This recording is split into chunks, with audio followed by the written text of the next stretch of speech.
45. I lied a little bit. All right. Welcome to the Church Debater and Preacher Mike. We've already had an exciting morning. I can't figure out Zoom's new controls. How are you doing, Mike? Well, I'm doing well because I don't have to do anything. I just sit here. You're the guy that has to do all the work and all the stuff. You give the answers, I give the corrections, and we go from there. Hey, let me ask you this. Yeah. Tell me how much you know about us going to a video show. Tell me when it's supposed to start, because I've already got two really good ideas and I want to save it until we're in that format. So tell me what you know so far. Tell us what you know so far. Well, I'm in the process now of trying to find an area to set up a studio. Okay. For video recording. Okay. Not just audio. Okay. And if we do all of that, once we get that done, we can start as early as September, but we can also wait until October if we need to. Let's shoot for September. We got to shoot for September. I'm looking forward to it. Oh, I agree. The problem is that it's a really busy August. If I can get stuff done, I'll be gone for a whole week in August on a preaching thing, but converting souls is just time consuming, isn't it? It takes some time, man, especially for some people, like I've been working on you how long? 30 years or something? And I'm still a debater.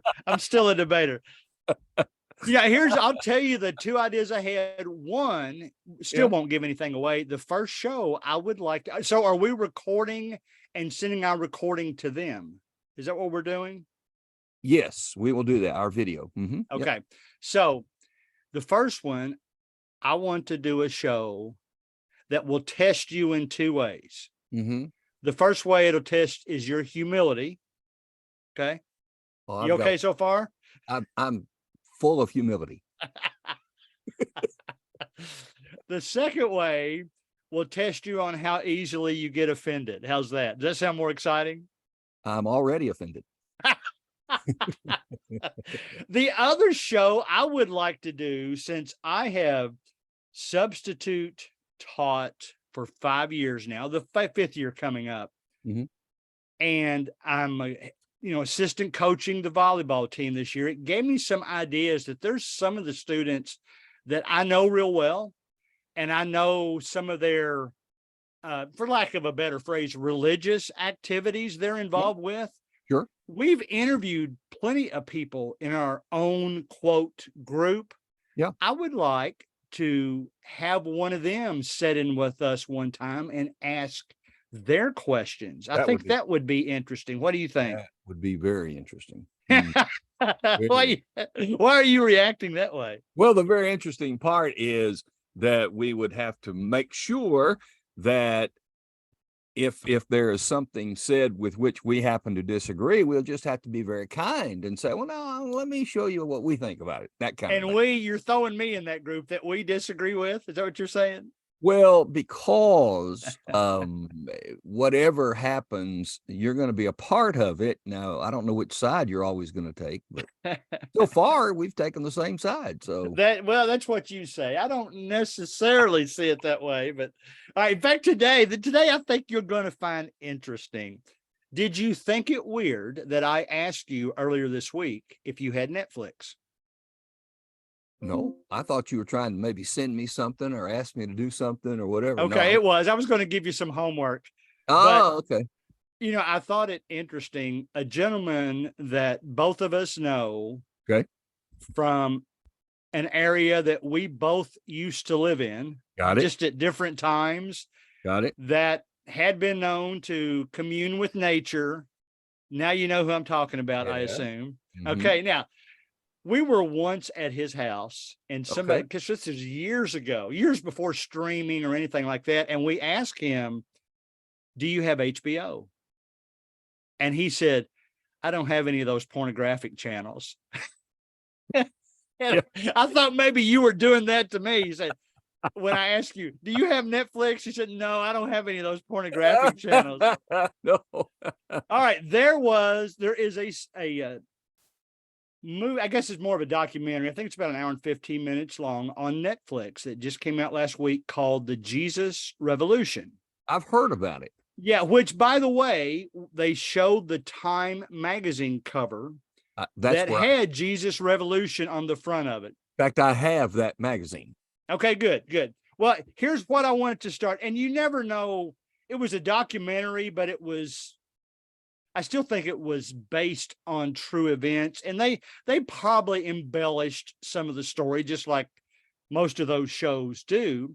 But I pulled out some situations and some direct quotes from the movie, which, by the way, is roughly around the time of Woodstock in 1969. Okay. The whole Haight Asbury, which, by the way, if you all hear that phrase Haight Asbury and you don't know what it means, there's two streets that's right that intersect called Haight and Asbury. And for lack of a better word, that's where the hippies originated back in the 60s. And it's H-A-I-G-H-T. It is. It's not hate. It's not hatred. Right. It's H-A-I-G-H-T. That's right. Kim and I have actually stood on those two streets. The only time we've ever been in California, we stood on the streets out there. So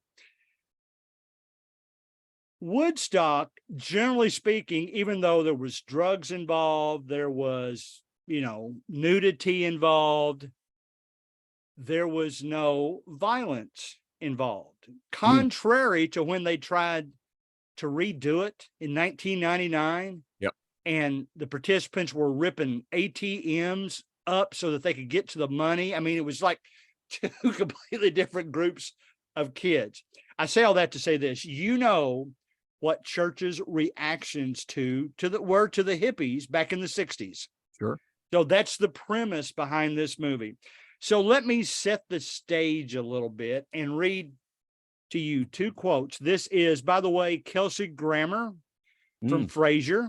Mm-hmm. He's the one that played, I'll use their word. He played the pastor in the movie. And he was talking to one that we'll just call, some of them actually called him Jesus because of his long hair. Gotcha. Okay. All right. So here's what he said to him. He said, this is the hippie talking to the pastor. He says, I hear you're a pastor. I know we must seem pretty strange, but if you look a little deeper, if you look with love, you'll see a bunch of kids that are searching for all the right things, just in all the wrong places. So to answer your question, how do I describe my people? They're sheep without a shepherd, chasing hard after lies. And the trouble is, your people reject them. So I ask you, Pastor, how can they believe in the one of whom they have not heard? We can only walk through doors open to us. And your church, well, that's a door that's shut. So let's start there. Sure. What is your comment? Now, when me and you were in the 60s, we weren't even pre-teens yet. We were more like, I was born in 58, so I guess I was 11 when most of this stuff was going on. You're younger than me. Does that surprise you that in 1960s format, does his comments surprise you? Not at all. Not at all. Do you agree with them? I do. Okay. And if not, and of course, when he says your doors are not open to, right. I don't know of any church that would stand at the door and keep them out. Yeah, that's more metaphorical, I think. It is. But the doors were closed because of an attitude. Now, I am more of a child of the 70s, as basically you were too. Right. And that involved not only the Vietnam War, but it also involved a revolution of conservative versus liberal thought that was so powerfully different. I mean, it was really rising, and so the mentality, for instance, when you were saying all that, I thought about this. I remember well, you would see some guy walking down the street with hair past his shoulders, and you would say, it's a hippie. He ain't no good. Why? Because he has long hair. I heard that at church camp. I know. That's my point. And so the attitude, while the person with the long hair was suffering the reputation of some other people, just because the long hair was there does not at all mean anything. Right. So one of the challenges that particularly that I have had to go through in my time in ministry is the attitude of being more tolerant, if you will, open-minded, right, dig deeper into the person, not the exterior. Right. And I've had to learn to do that. Yeah. Yeah. And we all have. Yeah. And I think as churches, we're continually trying to do that. And it's not so much we're only doing that because we only did that previously because somebody looked different than we did. I mean, it is. That's right. Not fair, is it? That's really not fair. Here, after that, he started inviting the quote hippies to his church. That's where the Jesus revolution that's what they're calling this. I'm not saying I support that title, but that's what they called it. Here's some of the comments that his church members made to them, unless they embellished them, and they could very well. Some of them said they're making it showed he was in a little small congregation. I think of, in my life, Upper Spencer. You've been there. Yep. Think of a building like that. In this case, they had the regular members on one side and the new members on the other side. And after it was over, one of the members made the comments, they're making our congregation uncomfortable. Somebody said some of them are bare feet and we just put down new carpeting. Oh man. I can see that happening though. I can too. And then as it developed and they got to know them, some of the older people walked out. Now, they did have one scene where a guy that was probably in his 70s looked like he was getting ready to walk out, and he really just went over and sat with them. His way, I guess, of showing you're welcome here. Right. Okay. Now, they then started, let's see if you're comfortable with putting this on a sign out in front of the church. Okay. If you feel like an outcast, join us here. You'll find forgiveness here, no guilt trips. Would you ever put that sign out in front of the building? Most of it I would. The problem is the no guilt trips. The Bible teaches. That's true. That's true. I guess they feel guilty. We just got to get over. I guess the intention was, we're not going to make you feel guilty as soon as you walk in the door. Then I support that. But yes, I have no problem with that concept at all. Anybody ought to be able. The balance comes, and this is, I don't know how far you're going to head into this, but the balance that we're trying to find is a balance between being open and gracious while holding on to true Bible principles that cannot change. Right. And so our job is to balance that. And it's not easy. It's not an easy thing. And on the flip, this isn't really the flip side, but at the same time, if we don't let people that look different than us come through the front door, well, that destroys any chance we had of evangelizing outside of our building. Absolutely. So here's the last thing I want to talk about. Let's get away from the 60s. Okay. How do we make our doors more inviting to people that are not like us today? And how do we make sure that our membership is not only accepting of those people, but eager to teach those people when they come in the door?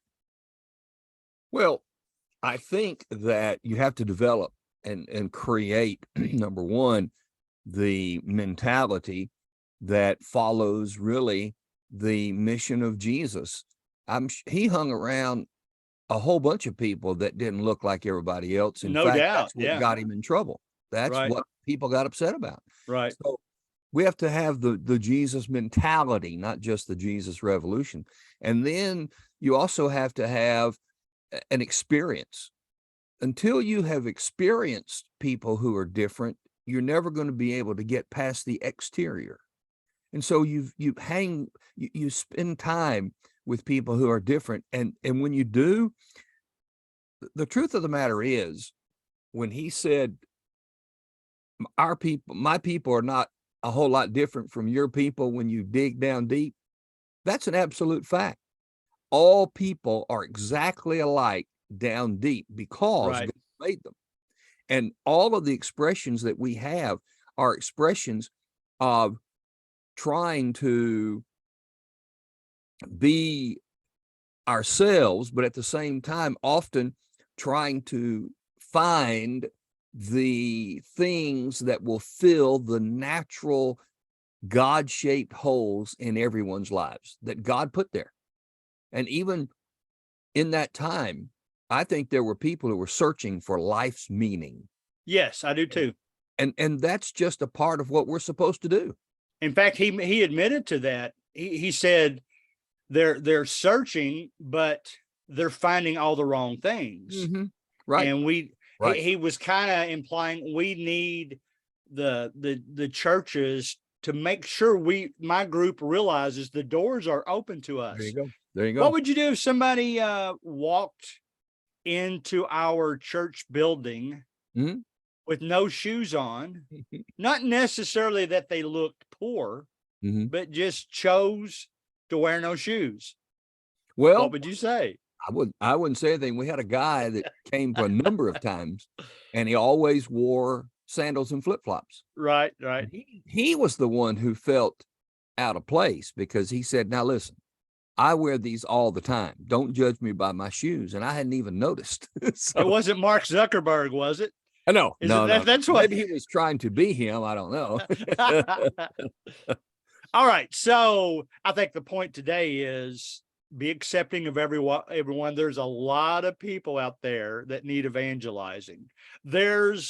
We're not such solid Christians that we don't need some help individually every now and then as well. Isn't that the truth? All right. So close us out with a profound thought of the week. Well, you almost touched on it because as we've been going through I try. I've been thinking about it. The idea that says that we have a hard time with people who are different, we have to remember there was a time when we were different. Right. We were. Before we decided either to be a firm member of society, a firm part of a family, you have kids who raised in Christian homes who spent time in rebellion before they decided I'm going to live right. Very true. We have people who have told us we're struggling. We've struggled for years with this, that, or the other. And now we're trying to deal with it.